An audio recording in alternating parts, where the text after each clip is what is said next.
Good evening, everybody. This is Patrick from the Poison Pen Bookstore, and we're here with another of our virtual events. And tonight we have Riley Sager, brand new book, Survive the Night, much anticipated all over the world. Riley was kind enough to sign a batch for us here, and we have just a handful left. I feel like a used car salesman, but we really do in this case. So I'll put the link in the comments field if you'd like to grab one of our last remaining copies.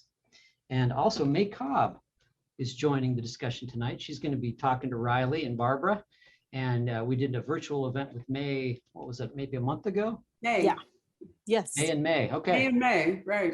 And we still have a handful of signed copies of her book too. Look at the cool illustration too. Did you notice? Yeah, it's got a little martini there. And bookmark everything, or is this a bookmark? So I'll put a link to that in the comments field as well.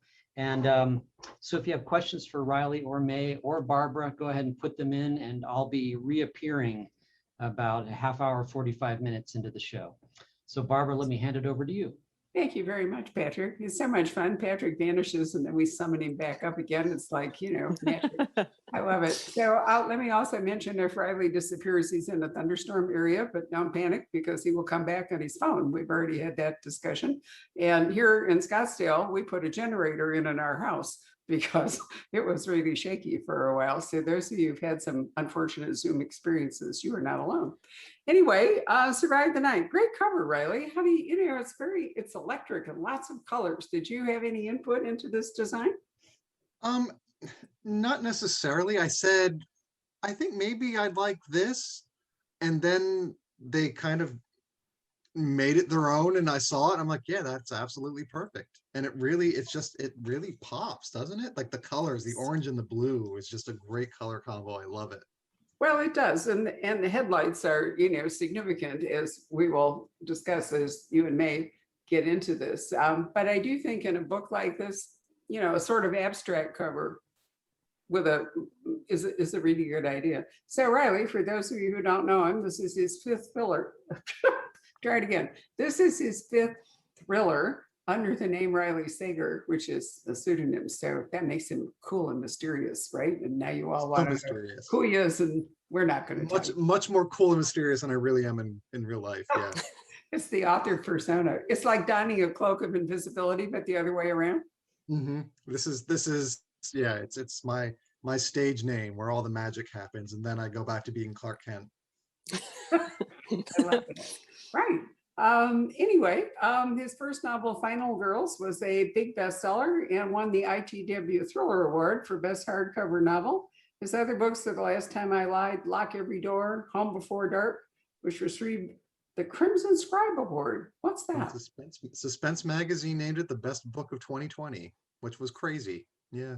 No, that was great. That was your kind of haunted house book. That was my Amityville horror type thing. Yeah. Yeah. Bless our last conversation was about that book, which I thought was terrific. There was some Agatha Christie tropes. There was some Gothic tropes. There was, it was wonderful. A book within a book. Yeah. Craziness. No, it was brilliantly conceived. So is part of the reason you write standalone thrillers so you can do different kinds of stories without repeating casts?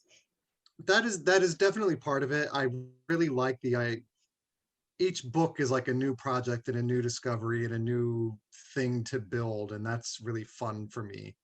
And also, like, my previous writing experience was a series, and when you're working on a series, you grow attached to the characters, and then when your publisher says we don't want any more of these, it kind of breaks your heart a little bit. And so I was like, yeah, I'm good with standalones, and I really enjoy writing them. I don't think I would ever do a series or a sequel or anything, because I do like the world building and creating a different universe for each book.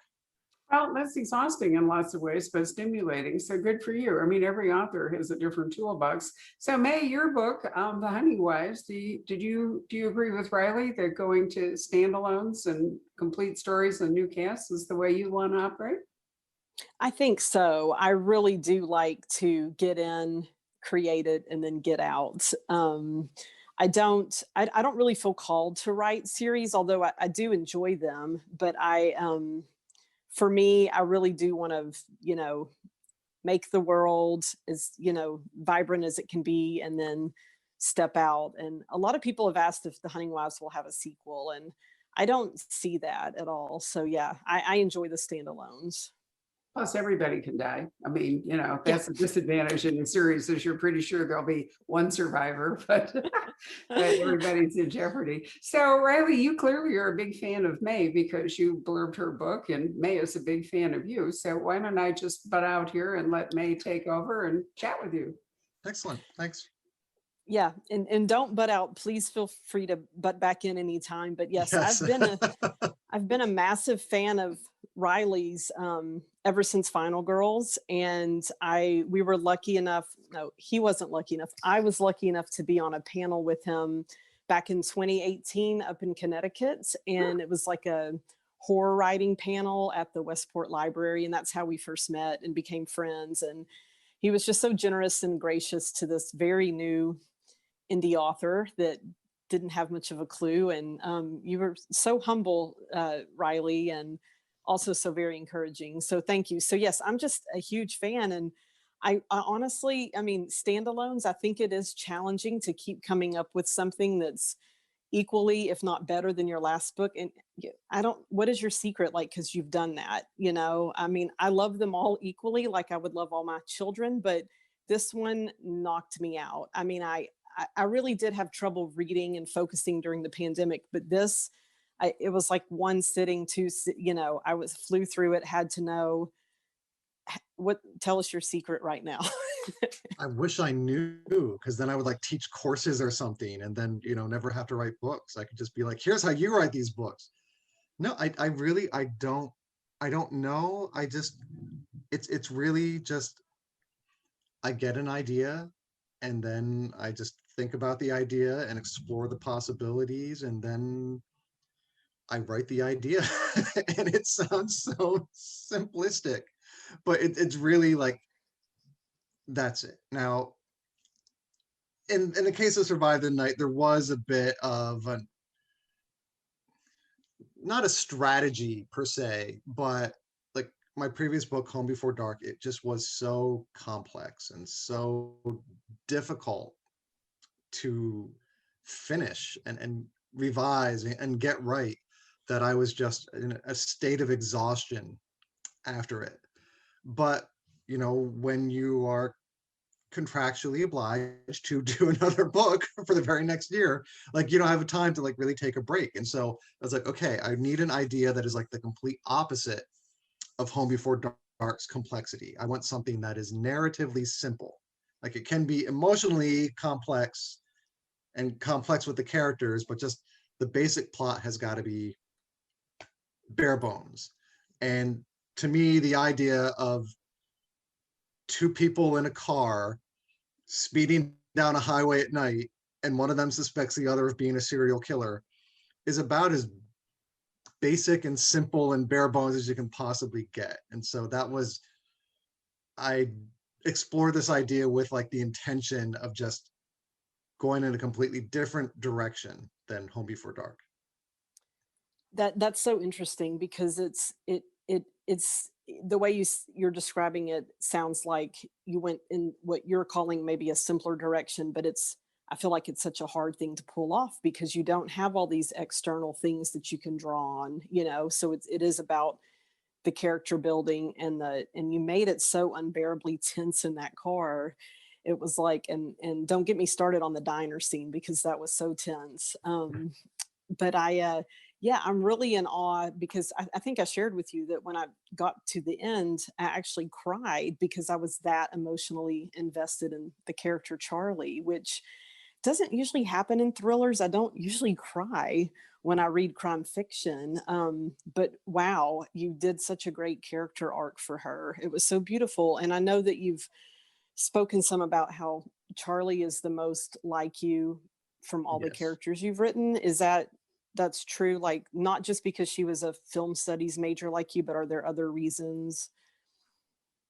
I mean, a little bit. Like Charlie is, she is a college student, and her best friend and roommate was recently murdered by a man known as the campus killer.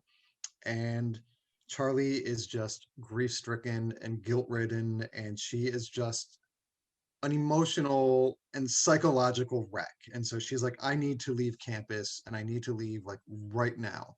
And so she goes to the campus ride board, which the book takes place in 1991. And if you were a college student in the 90s and probably the 80s and 70s, but back in the day in colleges, if you needed a ride home or close to home, you would go to the ride board and there people would put up their names and their phone numbers for strangers to call them and say, sure, you can ride along with me for several hours alone in a car.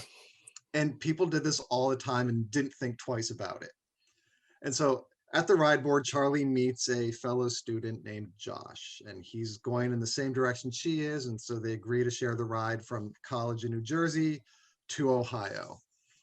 And no sooner do they basically reach the highway that Charlie starts to suspect that Josh isn't quite who he says he is, and that he might be a very, very dangerous man. And there's no escape because they are careening down a highway. And so Charlie's thing is she is a film studies major, and I was a film studies major in college in the 90s. So that's one thing we have in common. But another thing Charlie does is she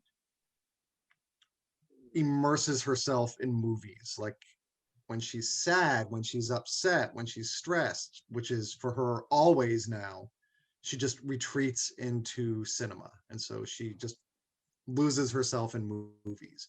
And I have a tendency to do that as well during like very stressful times where like, you know, if I'm sick, if I'm really, really depressed, it is like crawl into bed and put on a Disney movie is my go-to like therapy. The Yeah. Wish Dragon. We did that the other night. Have you seen The Wish Dragon? No, I haven't. Well, I mean, it's, did you like Kung Fu Panda? I haven't seen that one either. Oh, Riley, you haven't been depressed then for a while. No, I mean, it's interesting because, it's a kind of, you're right. It's a way to kind of just chill out and, relax. And one of those Disney movies that's really aimed at a younger audience, certainly, well, everybody's a younger audience than I am, but nonetheless, it's relatively simple and you can just enjoy it as opposed to, let's say, watching Bosch, in which you're all just like, grabbed by the throat, and it can be an exhausting thing to watch it. So I think I really agree with you that there are moments when you can't really beat a Disney movie. And especially like or any movie that you are comfortable with or familiar with. Like movies can sometimes be just a warm blanket. And so like if it's a movie you've seen like a dozen times before, there's just something comfortable about it. And so that's why I kind of retreat to like Mary Poppins. That's so interesting. I have an eidetic memory, so I never watch a movie twice. I just, there's no point in my watching it twice because I could remember it from the very beginning. So I know other people who watch them or reread books, and that's not my life experience. So I'm always interested that how that works for people. So thank you for bringing that up. Sorry, May. No, and that's really cool. You have that kind of a memory, Barbara. I Yeah, love it is that. very, I very just, cool. I was born with it. It wasn't like, anything I did, but you'd be surprised how difficult it can be sometimes if you have that. That's the reason I can't read anything electronically, because I can remember the pages that it was on, but you can't do that if it's an electronic text. There is no Yeah. page, right? Wow. So I'm a No. huge pain to publishers and all, because they say, oh, here's, download this and all that. I say, no, absolutely The not. e-galley, you're like, no. No. So, so it makes me a pain, but no, I'm really interested because I know there are people who do watch, movies many, many times, or who every 10 years reread a favorite book or something. And I think what I'm saying is that I'm missing the comfort of that. And, that's why I was interested in Riley saying that, because it's like a soothing thing, right? A self-soothing kind of an activity. which in a stressful world is an excellent idea, particularly if you're writing terrifying books like Survive the Night. Wow. So I have a question without a spoiler, which is, you've mentioned that she gets into the car and they're careening down the highway and almost instantly she begins to suspect that Josh. So without spoiling anything, can you tell us, what signals or what comes off Josh that makes her so on edge about him? It is a little spoilery, but Oh, well, let's then just, don't do well, it. no, let's just say like the first thing she notices is that he kind of, when he's loading her stuff, and this is like in the very like first chapter, and he's loading her stuff into the trunk of the car, he like does it in a way so where from where she's standing, she cannot see into the trunk of the car. And so so there you go. Like, and there is something in that trunk that he does not want Charlie to see. And so, but it really is like, when I came up with the idea, I was like, oh, very simple. But then I realized when I started writing, like, how do you maintain suspense when it is mostly two people in a car talking? And so the dialogue had to do a lot of heavy lifting, and there was a lot of going back and revising the dialogue and rereading and futzing and just making sure like every word they say to each other matters, because it starts to become like a mind game where she starts to suspect him and he starts to suspect that she suspects him without letting on that. And they're just, and like they play some, you know, everyone sort of plays like car games on long trips, and they play a game of 20 questions that I tried to make as utterly harrowing as possible. And it's hard to be like, how can you make 20 questions scary? And I hope and I think that I did make a game of 20 questions intensely scary. Extremely scary. It was so tense. That whole scene was just, and you're right, the real fun of it was the cat and mouse quality. And it, yeah, like I was saying, you would think it's a simple thing, but it is incredibly hard to keep the suspense going. But you really did a great job. And that's why it's like it's such a great, almost like more psychological suspense than thriller, at least in those moments, because you're really in, Charlie's head for the most part. I know Josh has POV too, which I wanted to ask about. Normally you do like first person, and for this it was third person. Did it just come naturally to you with the story, or did you consciously want to shift out of first person? It was because the narrative required it. Okay. And again, to say more would be a spoiler, but like it was like it was the first time I knew very early on that I'm like, oh, I can't really do first person here. I have to do third person. And I haven't done that yet. And so, gosh, let's hope it works. And Oh, yeah. and there was a little bit of a concern on my part of, my readers are used to first person.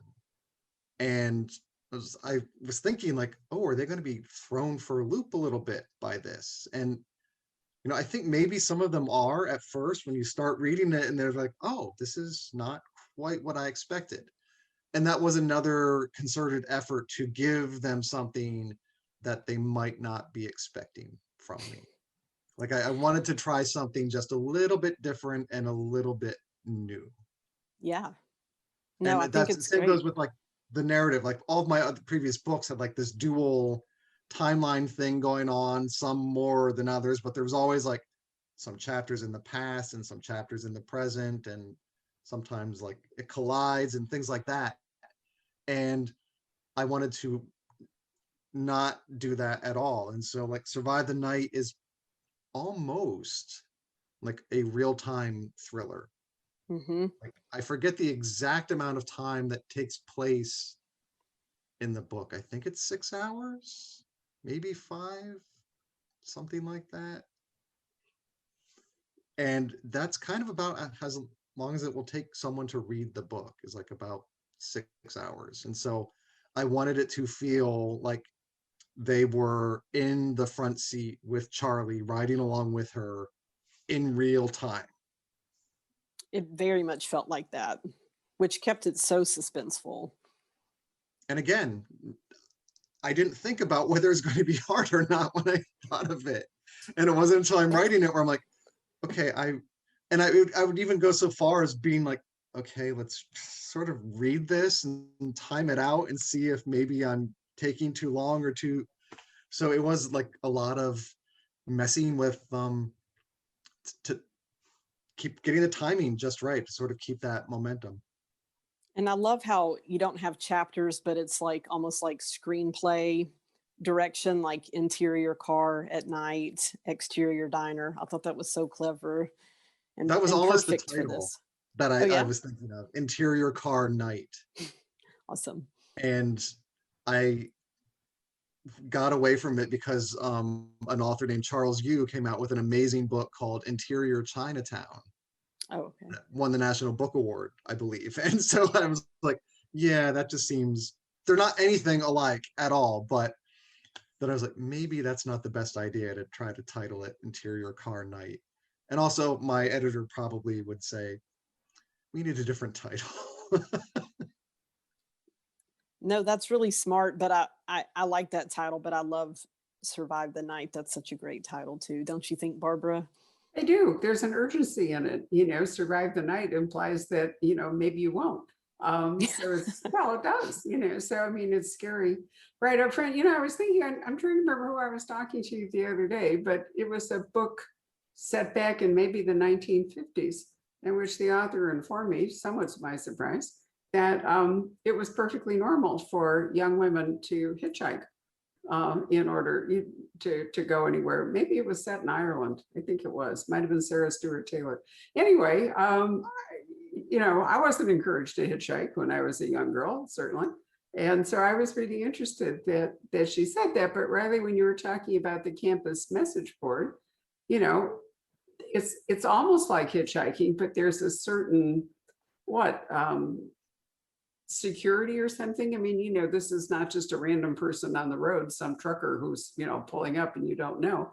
I think the idea would be if you met on the college message board, you know, the ride board, that there would be some safety in that these would be two people from a community and, you know, responsive to each other and the whole bit. So did you think about that, you know, when you set this up as the message board, that there would be maybe a spurious idea of safety involved if you accepted a ride from somebody?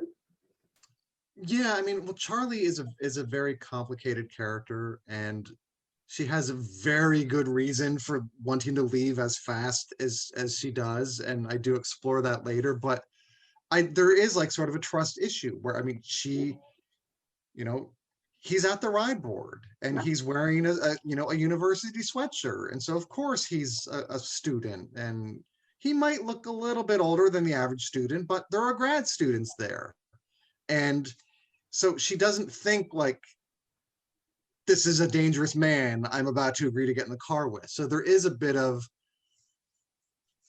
she might be a little bit too trusting when she shouldn't be, but also at the same time, back then, I think a lot of us were too trusting than we should be.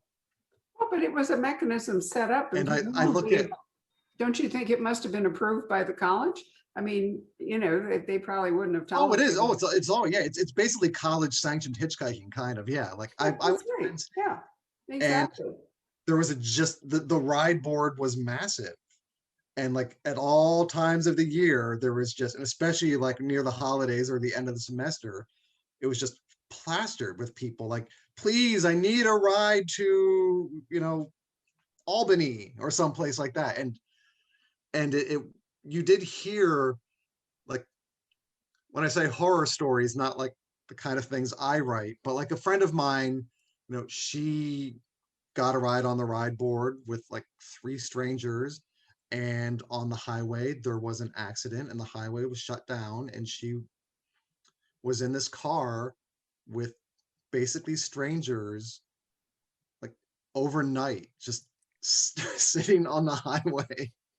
And she's just said it was so horrible because like they just don't at all. And so just imagine being in a car overnight with a person you don't like. Like that's just, yeah. Well, there's not a lot of space in a car. It's a pretty intimate space. And Mhm. whoever is driving, has the edge because they have control. So, there are a lot of movie scenes with people in cars and, stuff going on that I often think must have been hard to orchestrate if you were the director doing that. So, you know, um, I mean, you've taken the idea of an Agatha Christie country house and compressed it into a car, which I think is really kind of nifty.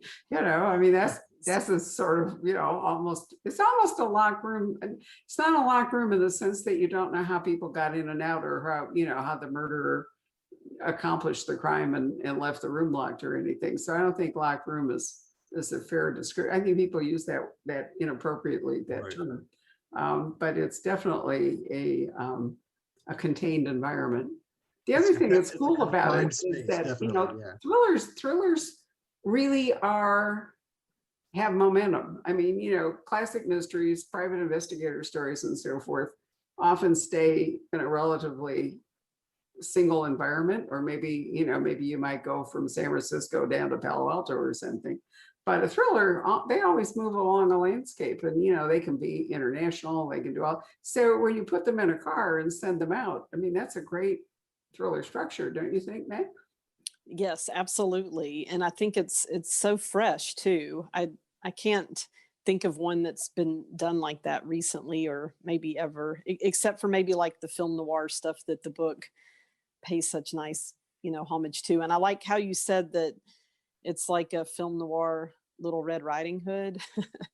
Yeah, um, that was the initial idea that popped into my head was film noir Little Red Riding Hood. And I'm like, that has potential. And yeah. so we have Charlie in her red coat, literally trying to Yes. get to grandmother's house. Yeah. And And there's the wolf.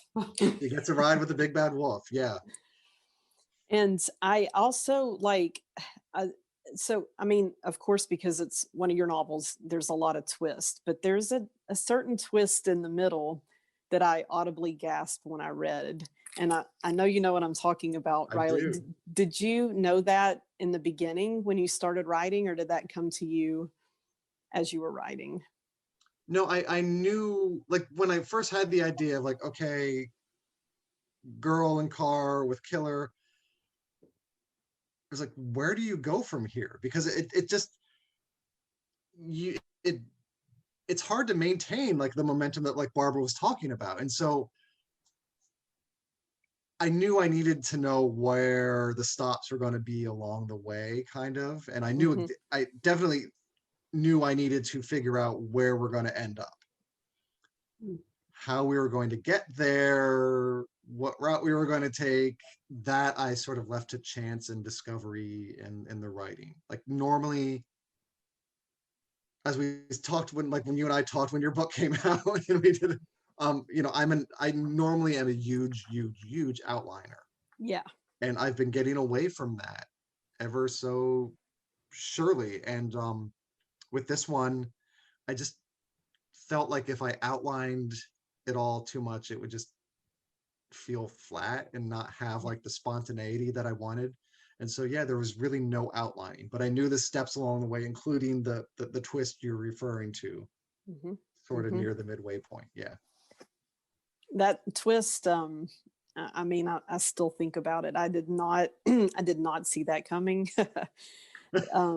Wow. And of course the twist at the end, which I'm not going to spoil your book for everybody that's watching, but just yeah, it's amazing. And I'm really glad to hear, since I might have certain plot points or things that I know that have come to me from the outset, but I don't really like to outline either. So it's really refreshing to hear you say that, that you got away from that with this book. Yeah, it was so constricting to me after a while. Like, and it it it was honestly, it was with Lock Every Door where I outlined it all and I was following the outline, and then halfway through the writing of the book, it occurred to me that the outline was wrong and I was going in the wrong direction, and I had to because I could feel it. I'm like, I feel like me trying to want to pull away from the outline. I'm like, no, I'm going to follow this outline. And it just wasn't working yet. I kept writing. And finally, I'm like, if I follow this outline, this book is going to be terrible. And I'm going to have to rewrite it all anyway. So I took the outline and I chucked it and sort of started over, basically. And Wow. so since then, I just do not trust outlines anymore, which is crazy Yeah. because I used to be like, I would preach outlining to everyone, be like, no, you have to outline, you have to. And now I'm like, let's just wing it, everyone. I like it.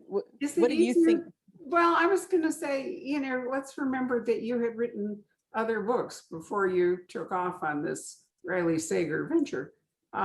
So I wonder if you would, I wonder if that experience didn't ground you in a way that made it easier for you to write these kinds of books.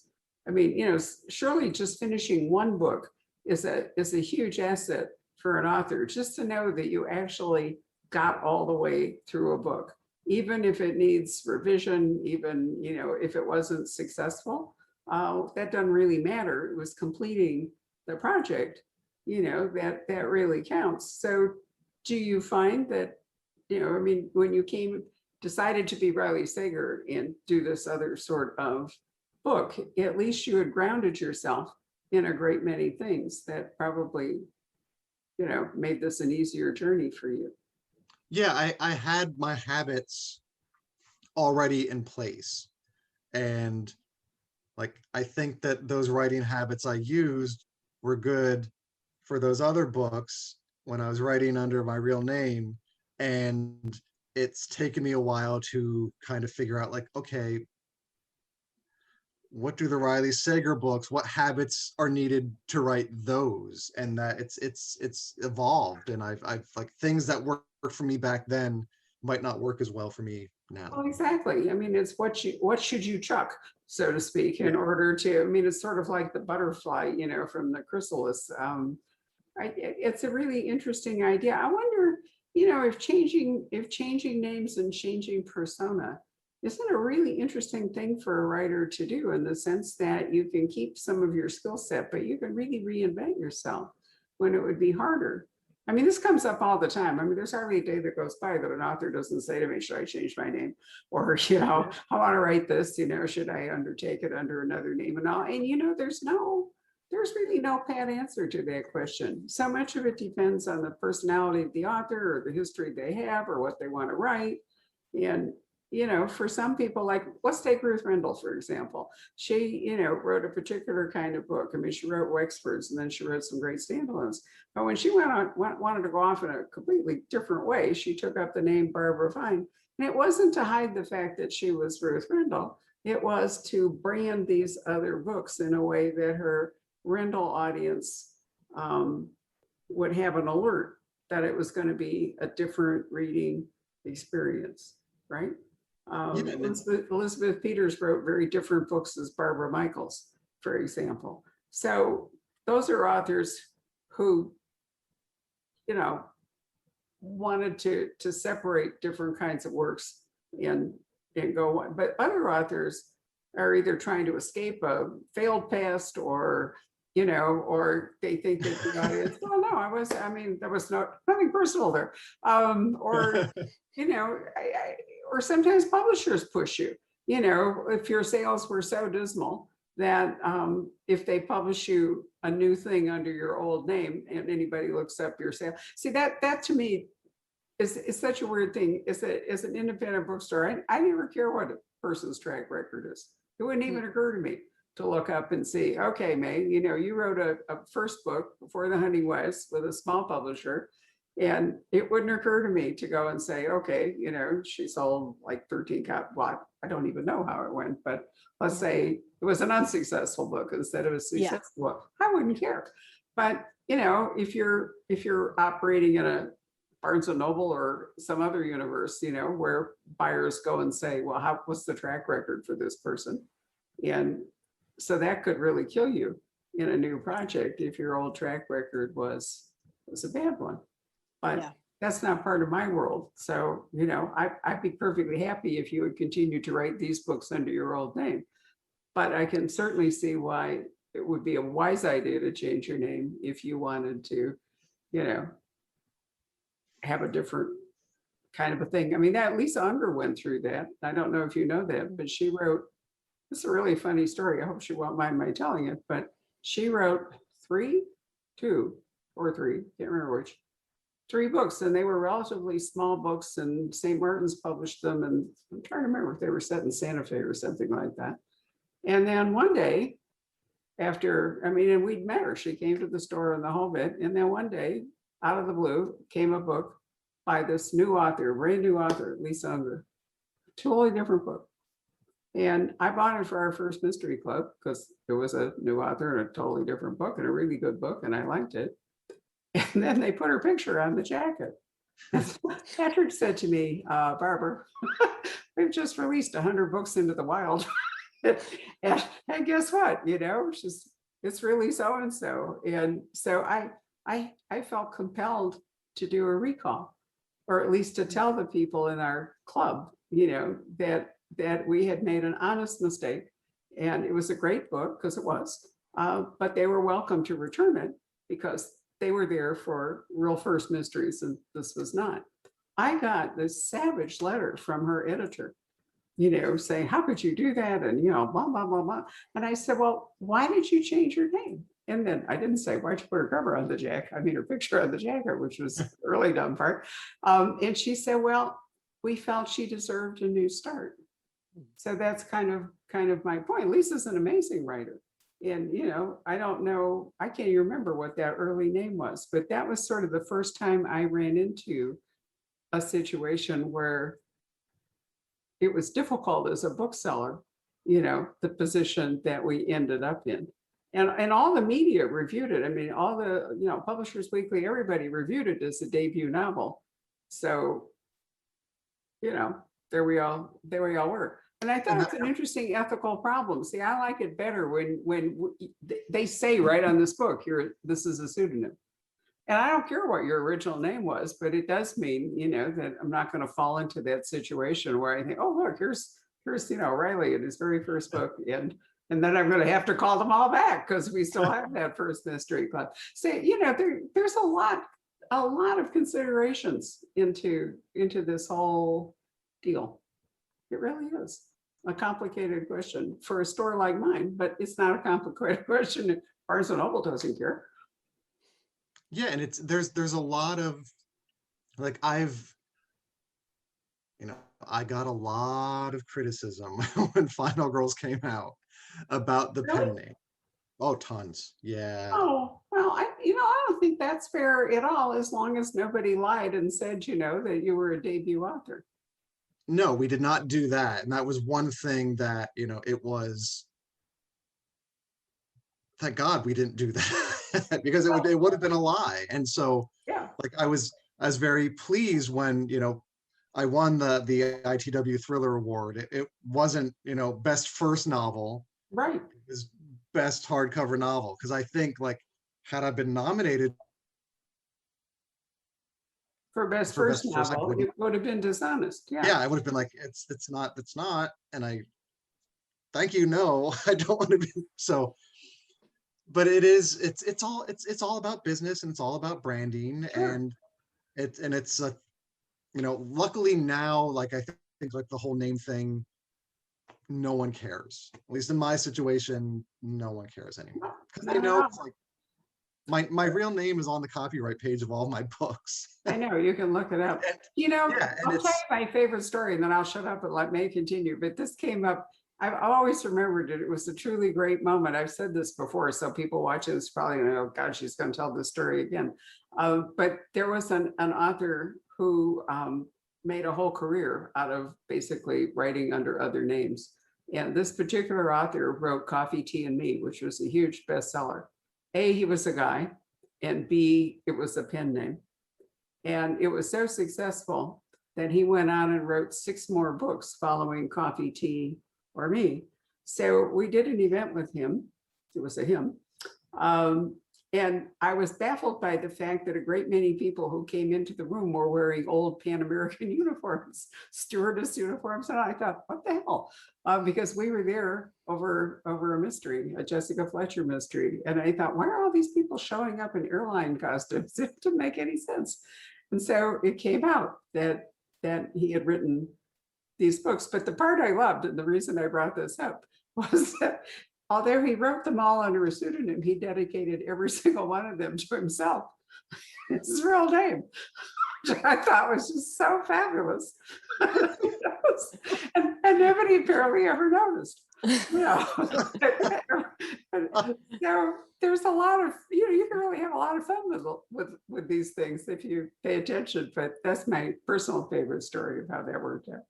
I love it. Well, so for my next one, I think I'm going to have to dedicate it to myself, but give myself a pen name for the dedication, like my alter ego, whatever that is. I want to dedicate a book to myself. I like that. um, Riley, I do have a question. I thought also what was so fresh and ingenious with this is that, Charlie does have that movie in her mind thing where sometimes she doesn't know what's real or what maybe she's imagined. And I thought it was such a fresh take on the unreliable narrator. Because she is and she isn't. Like, she's not really intentionally lying to the reader. She herself is trying to piece together whether or not what she's experiencing is reality or not. Can you speak about that at all? I loved that. Yeah, it was a lot of fun to do. So Charlie has a thing, and it's almost like a classic Hitchcockian psychosis that doesn't exist in real life, but it does in the world of the book. It does. And she has hallucinations, but she doesn't call them hallucinations. She calls them movies in her mind. And it is an absolute defense mechanism. So when things get too crazy and stressful for her to emotionally deal with, a flick switches. She says, like, it's like a projector turning on in her brain. And so she starts to perceive things as a movie, because when you're watching a movie, you're at a safe remove from the events that are unfolding. And so it's how she like dealt with the death of her parents when she was a teenager. It was how she dealt with the murder of her roommate. And so it was always like, not necessarily a good thing, but it was a helpful thing for her mentally. Mm-hmm. If you get in a car with a stranger that you think might be a killer and you start to get really stressed and a movie in your mind happens, then you just don't know what's sometimes real and what sometimes is your imagination. And then if you're with someone who picks up on that and might be able to exploit it to his advantage. So it is like more mind games. And one of them is like, she's actually playing mind games with herself. So there are moments in the book that are movies in her mind, but she doesn't know it's a movie in her mind. So the reader doesn't know it's a movie in her mind. And then sometimes it's real, but she thinks it's not. And so it was all part of a thing. It was one of the things I came up with to keep her in the car for as long as possible and to keep the suspense going. And when I came up with it, it's like, okay, so she's a film major. She loves movies. She immerses herself in movies. This is another aspect of her character. And so I really tried to, it all comes back to her and her character and what she's going through and what she's been through in the past. And also it was a lot of fun to just toy with the readers by being like, and this scene, not real. This scene, maybe it's real. So yeah, it was a lot of fun. Yeah, and it worked so well, especially because, and this won't spoil anything, but she doesn't know what she really saw or didn't see the night her roommate was murdered. So that like totally added to the suspense of, is she going to be able to remember it? Well, then I'm going to stop talking because I don't want to spoil that tense moments. But it's I found that to be so refreshing, and I also I loved this novel so much because it was so character based, and you really do feel so much for Charlie, and you're so invested in her and rooting for her, even with all her messiness and vulnerability. And I just, yeah, you really pulled that off so well. You really write the female perspective so well, which I've said time and time again. And I was wondering, for your next one, is that going to be female perspective too, or do you know yet? Or can you tell us any about your next one? I'm just so Oh man, curious. you're not going to get any information from me about my next book. People like this, that's a funny thing. In all the interviews I've been doing and all these events, like for the past week or so, like everyone has been like, so your next one. And I'm like, Because we want to know, but I not understand. I saying understand wanting to anything. keep that. Yeah. Yeah. It's well, it's because it's pretty much it's done. It's with my editor, and now like soon we're just gonna start making it even better. And just the less I say, Hmm. the better, because it's crazy. It's good. It's What crazy. about you, May? Are you working on it'll be your third book? Yeah. I just actually got, I got sent a copy edit. So it got accepted. Awesome. And I know I'm very happy about that. So I've just started working on the next one. And if y'all would like to meet me afterwards and help me and tell me Ah, what I'm doing, that'd be great. Zupa's Writer School. I love that. Speaking of writer school, I have a question for Riley, and then let's call Patrick up. But when you were talking about that, I mean, sometimes contracts actually specify how many words or how long a book has to be. But I think there are stories that are longer and shorter, just depending on the story. Did you feel that you could have written this book shorter, but because of a kind of, I don't know if it's a natural rhythm or if it's a contractual thing or something, it had to be a certain length, or could you have made it leaner if you'd felt like it? It was pretty lean to begin with. I have to say, like, I was actually worried when I turned it in. Like, I'm not sure this is because I don't have like it. It's I think the contract is like roughly 90,000 words, and that could be I think Home Before Dark was like 105,000 words. So it's not like this set in stone thing. But this one came in a lot shorter than that. And I did that on purpose. Like I really kind of wanted to write a book that could be read in one sitting or close to it. And because lots of people say like, oh my gosh, I loved your book. I read it in one day. And I always thought, I worked like 9 months on that book. Like, savor it, darn it. Yeah. But I understand like the excitement of wanting to binge something. And we are definitely in a binge culture. And so for this one, but with the concept, I was like, I think this could be a read in a day. Right. Well, Maybe if you read in a padded sitting it, book. you would ruin it. And so, one of the questions that comes up a lot at the store is that people say, how do you know when the book is done? How do you know when you've gotten to the end? And I always find that an interesting question. And most writers have a kind of like a built-in, thing that says, I'm going to go this length. I mean, they're used to it. But I think there are stories that should be shorter and stories that should be longer. I mean, we published Drive, when we still had Poison Pen Press, and Drive was like, what?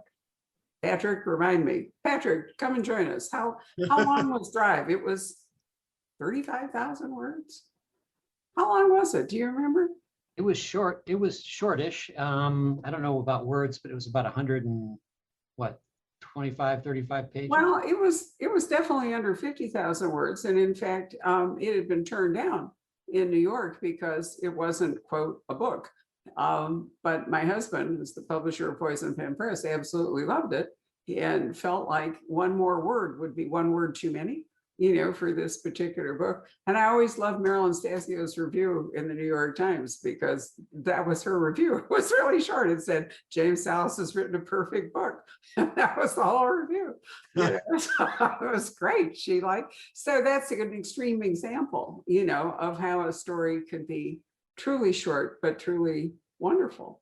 And then, we're the Outlander bookstore, so we're used to books that are, like hundreds of thousands of words. And so, I don't think there's any rules or any formula for the whole thing. I think it really is the story. But I think Mace made an excellent point that this book is just as long as it needed to be. I tried to make it like the exact, like Not the too right many one. notes, Mr. Mozart, which, I thought I've always loved that line, so I try to use it. Patrick, do you have any Yeah. comments or questions from the audience? There are a few comments. Let's Okay. see here. Okay, where is it? This is a good one. Sarah, it's not a question. She just says, Home Before Dark is the only one I haven't read because I'm terrified of snakes and rumor has it, ... The Uh, rumors are true. Yes. Rumors were true. Ooh. Let's see. Okay, here's one. Inquiring minds want to know, what does your pillow say behind you? Oh, if you were in my novel, I would have killed you off by now. And that was a gift from my mother. It was a Christmas present. Write a book right there. Oh, wow, that is so cool.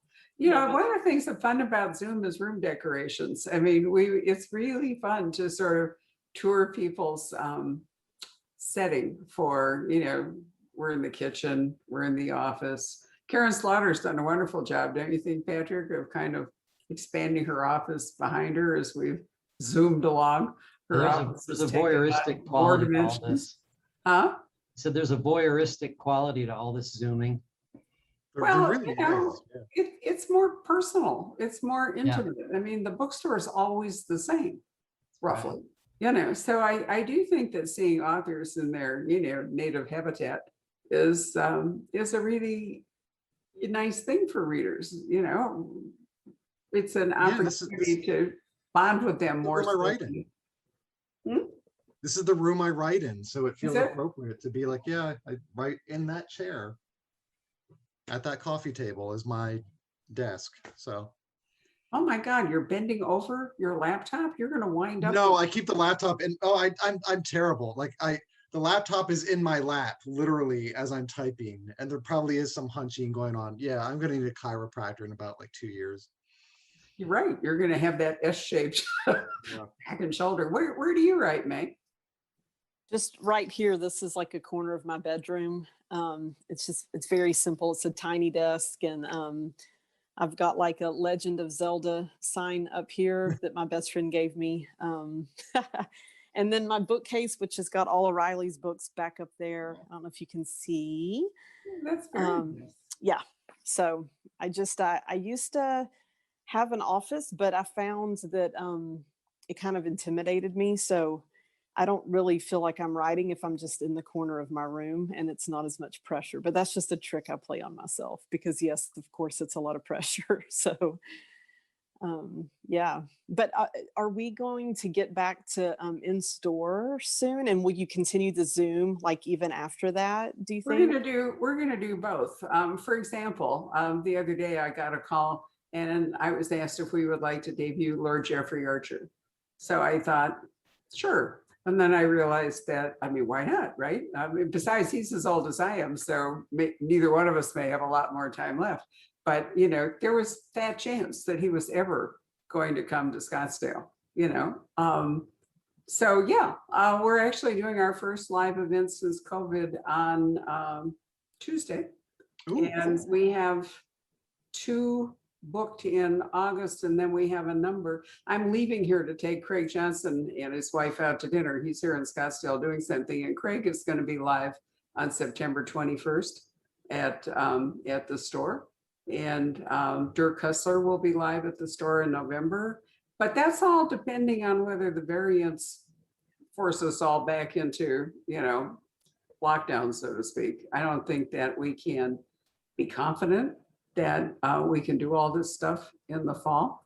But yeah, it's our intention to keep the Zoom. But see, we videoed everything out of the store anyway. I mean, we've been doing this for 20 years. So we were on Facebook with all of our events for forever. So why would we change that? Yeah. And the interesting question is whether this great big new audience that we've got will continue. And we don't know that yet because we haven't tried that. When people have more entertainment options, will they still want to watch a live event? But the great thing is if you put it on Facebook, they can watch it at their convenience. I come back to why we don't do tickets. You know, if you have to do it at a particular time, well, it's like going to a theater, right? You know, if you miss the matinee, it's over. But if you put it up the way we do it, then anybody can watch it anytime. And that's really helpful for time zones too. I noticed we did an event last night for an author whom I love, Stephen Saylor, who's been writing Roman mysteries forever, and he's written this great Roman trilogy. Patrick, did you notice how many of those books went out internationally? Yeah, I mean, it I was was amazing. watching the shipping, and you know, Absolutely. we sent books to Sweden, we sent books to the Netherlands, we sent books all over. Well, that audience was never going to come to Scottsdale, Right. Yeah. right? And You it was know, Stephen, but it was Stephen Saylor's very first Zoom experience. it was. Like, how did you survive this whole year without doing this? Yeah, how could you avoid that? Wow. Oh, I have no idea. I didn't want to, but I mean, and his editor has been his editor for 30 years and all of his books. I have been his bookseller for 30 years and all of his books. We have debuted virtually all of his books, and we all realize the three of us have been together for 30 years, you know, Amazing. doing this. In his last book, we did a live event because it took him, what, 3 years or something to write Dominus from the last book that he did. And I thought, isn't it wonderful that we got to continue it? You know, even if it was on Zoom, it's still the same. So Patrick, did you try your discussion group as a live back at the store the other we night? did, yeah, we did our first in-person group again. But did you have anybody zooming in? No, not this time. No. But you might, because you know that's a really interesting thing too, is if you have a discussion club, for example, it was always limited to the people who could actually show up at the Right. store. But with Zoom, you could, you know, you could embrace people who live somewhere else, like Chile or whatever. So I love this technology. I can't imagine giving it up. I think that's been the best thing about COVID. If there is any good thing about COVID. It has been a silver lining, definitely, because Did you happen to look at More Than Malice? I mean, the Malice Domestic Convention, which has been a cozy convention forever. It's been like almost all female. They have a tea with Mad Hatter hats, you know, the whole bit. And it's been wonderful, but it's been a very specific kind of convention with a very specific kind of audience. So I thought, because my husband and I were guests of honor or lifetime achievement or something, that at least I could do was sign up to, you know, to go to it and pay the fee. So I did that, and I looked at the paneling, and the first paneling came up. Here are the panelists: Brad Thor, CJ Box, David Baldacci, and I thought, wait, you know, they were never going to go to the live Malice domestic. I mean, never. But because it is a virtual thing, they've got international people, they've got people from thriller genres and all sorts of things that, you know, and I thought that's so wonderful. they have me. Are and you Mary going to it? Kafka, and Carolyn Kepnes and Samantha Downing and Okay, well, we all did one last week. yeah, but well, I happened to just notice the guys that, you know, I thought were wild. No, I saw like all these different people. I'm like, wow, that's really cool. It really is, you know, but I mean, it's a completely different Malice domestic. So the question is, will they go back to the old form next Just year? Malice now. Huh? It's just Malice. No domestic about it. That's Malice, right? Well, it's called More Than Malice is the actual More than title. Malice. But I guess the question I have is, you know, will those kinds of conventions, will they stay virtual so they can be huge like that? Will they go back to live? And if they go back to live, will they be different? Or will they be both? Will they have live panels and live attendance, but will they broadcast the stuff as well? I hope that, I mean, I suspect it will be a hybrid, but I mean, I have a feeling that they will go back to being live because as an author myself, I miss hanging out with other authors in person. I'm sure you do, but I think the hybrid is the key. Because, you know, let's say you're in Scotland and, you know, and you want to attend the convention, the odds were poor that you were ever going to go to Bethesda for the, I mean, you know, you could, but it would be hard. So I think that a lot of conventions would benefit from being hybrid in the same way. Well, I that, think a you lot know, of American fans would be curious about going to a British convention where, before that technology, it existed, but it never really occurred to anybody to utilize it in that way. I want to go to Iceland Noir. I mean, it's November in Iceland. How cool is that? And Yeah. if I actually get there, I want to sign up and attend it. I was asked to go to Iceland Noir this year, and I just didn't feel it was right timing to do that. And I was so torn because I'm like, yeah, I really, really want to go, and wow, this would be really cool to take part, but that's a little too soon. It's a little scary this fall. Yeah, I mean, we don't know enough to make any firm decisions about the fall. And we need a lot more people to be vaccinated. And, one of the threshold questions for us, we're asking people to come masked on Tuesday night because there isn't really any great way to determine whether the people coming into the store, we made it small anyway, are they vaccinated? And, I don't want the staff to be policemen. What are we gonna do? Stand at the door and, you have to show up. I mean, there's a lot of, my husband and I just downloaded the United app because we're going to Wyoming tomorrow. And as part of that, you put in your vaccination, card and registration and so forth. So we're gonna have a poison pen app where, if you want to come to, to a live event at the pen, you have to put in your vaccination thing. I mean, who knows? I think there's just a ton of questions that need to be addressed before we kind of resume where we are. Anyway, that's a really long answer to the comment. Was there anything else now that we've, as usual, digressed? Well, people are responding to the digressions. Oh, And okay. so they're saying, they're My saying secret that, weapon. yeah, they're just saying how much they enjoy our virtual events, and that, that's a lot of people are chiming in saying that, we'll still watch your live events. Hybrid would be great. It is really nice to, meet, albeit virtually, this whole new crowd of people. I mean, some of them were already Poison Pen customers, but we've made a lot of new friends. And since I'm doing all the comments, I've met some new people just in the comments that I correspond with, which is kind of cool. It is So, cool. brave new world, I thought the most interesting one, Karen Slaughter asked me to do an event for a friend of hers who's an Icelandic author, Riley, since we were talking about it.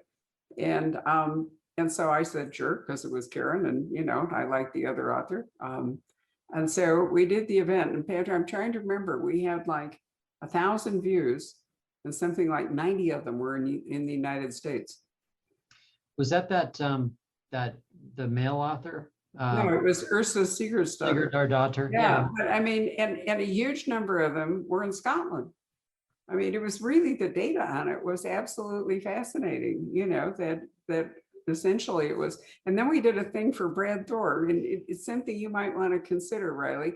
It was a book discussion 3 months after the book came out, so we could talk about the ending. Oh, and it was huge. No, we had a really great audience for it.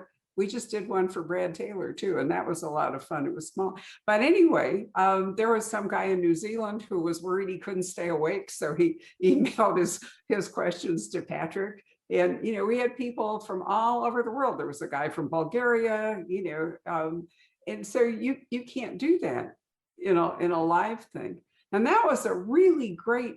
That was so much fun because we could talk about the whole book.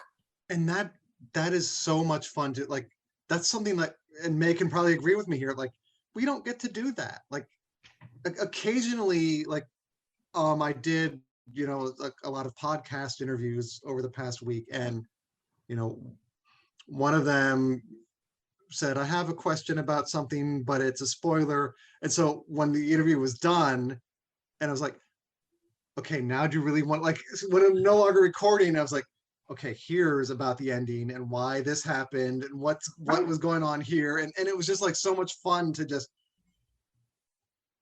really get into the nitty gritty of like the spoilers and the ending and that kind of thing. So yeah, that's a great idea to do that. You can talk to me. We might be able to do it in September. You have to give people, not everybody reads a book, the day after they buy it. So I think With Brad, we had a 5-month, but that was just, anyway, let me know, because we thought it was a terrific deal, and we didn't put any restriction on it. You didn't have to. No, I take that back, Patrick. Didn't it? It turned out our software doesn't allow us to do a free thing and register people. I mean, so I think we charged, what was it, like $1? It had to be some minuscule amount of money in Oh, order because you for us don't want to. people Yeah, coming it in doesn't and- allow you to do it with no Yeah. money. So, and that was interesting too, that people were willing to pay, a little bit.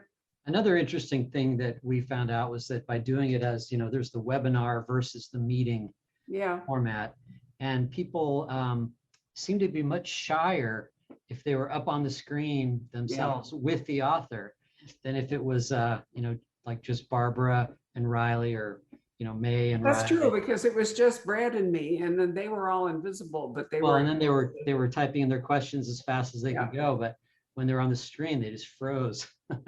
They did. It's also unnerving because when people talk, it moves the people in the screen around. Yeah. And so, Oh, I yeah. think if we do it, we should stick to which is it, the webinar? Holly says, I'll pay $1. Let's do it. Right. All right, Well, Holly. it's a really interesting idea. I've even thought about the idea that maybe one point we could hire a part-time staff person to actually run a program like that. Call If it people were spoilers willing to allowed. pay $5 or something, to show up for stuff like that. It would be of interest. So there's a lot of branching opportunities, for connecting authors and readers and authors with each other, if you start thinking about what we can do with this technology. So I think it's absolutely fascinating. I really love it. Meantime, I would love to have you both at the store. So let's hope that next book Yes, you can fingers both crossed. show up, which would be absolutely wonderful. And if you really want to do a follow-up discussion, I think this book would be an interesting one to do it, Riley. So maybe we can find a moment somewhere in the fall where we could do that. Yay. I would All love to right. talk about Don't forget, we do have a few autographed copies still coming from Riley, who signed a second batch that we had to send him. There'll be a podcast of this available tomorrow, and this event is going to live on our Poison Pen video page forever. So if you didn't see all of it and you want to catch up, you can watch it, you can listen to the podcast. And if you know people that are disappointed they missed it, let them know that they can go to poisonpen.com and click on podcasts or click on Facebook videos. We've had almost 100,000 downloads of the podcast, which I find absolutely amazing. I mean, my husband started it just sort of for fun, and it's turned into a really great thing. So I will send you the links, both of you, to the podcast and the Thank you, video, Barbara. and it'll be great. It's lovely to see you. Thanks so much. Great seeing you. And Thank you so much. Good seeing you, May. I miss you. We should Yeah, I hang miss out you in person too. Soon-ish. I have a know. wonderful evening, everybody, and a very happy 4th of July, a safe and happy one. And don't forget, it's a long weekend, so you can read Survive the Night or The Hunting Game while you Nice. are, yep, absolutely. Great idea. Good night, everybody. Bye, Thank you, everyone. Barbara. Thank you, Patrick. Thanks, Riley. Bye, y'all. Hello. We hope you're enjoying our programs and podcasts with authors. We'd like to expand them, and your help would be appreciated. Please make a donation at poisonedpenfoundation.org. 100% of the proceeds will go to help connect authors with readers in this difficult time. Thank you.